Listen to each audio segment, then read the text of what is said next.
and then your body shape is where the ball is directed to go. But when your body shape is poorly positioned, obviously the ball is going where? So if you're denying them to play from here, in case they are going to play this side.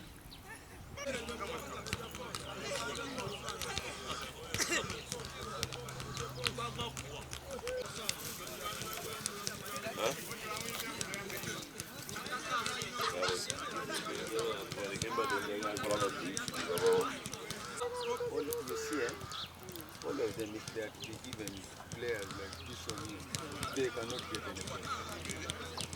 Like them, they give me. But do not keep complaining again.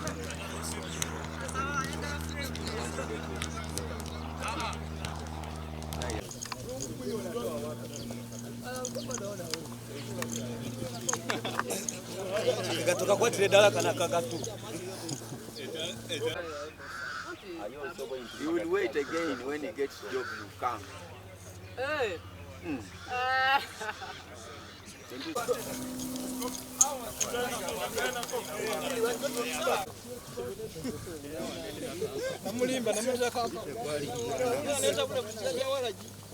Busungu, mwe busungu.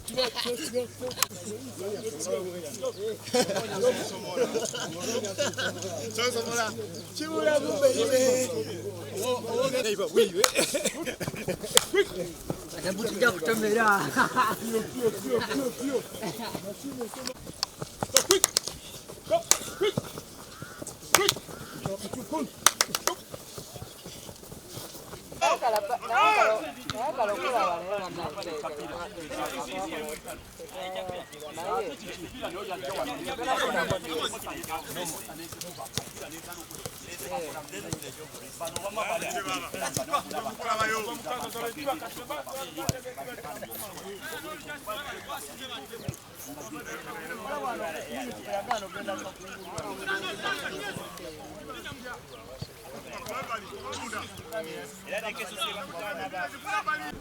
I'm manager Onen Peter, Gaddafi Fc.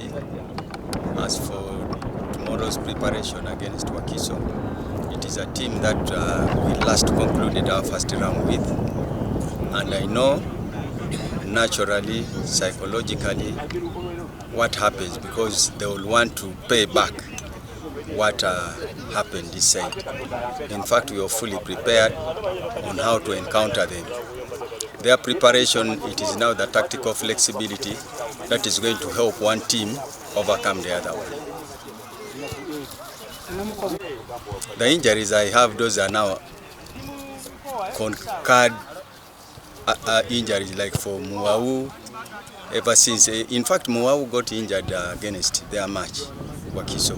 So Muau is out, Kawaga is out, and Mark Bamuchaye and Munguchi. Amaina bandita Wakiso Andrew, Captain Gaddafi FC. Ona ko wencho kusamba Wakiso Giants. Twetegeke ino abasambi morale liwangulu. Era ni timu ifitwa yongere Mungu. Abasambi abandi era kyendi baita kutuyamba. Etimu yetu kiri twaji kubakulunge. Bali kwenda kwa revenge tuli kujanga twetegeke, buli kimu twetegeke buli mukimu. Yapida kubayo niza kusemuki. Omuwagizi onako bencho era inajo ku mpira gwefe era asubira omupiira omulungi tujja kusama omupiira kusa kubako kye batukobye n'ebintu ebyo tuli kukola wano mu season.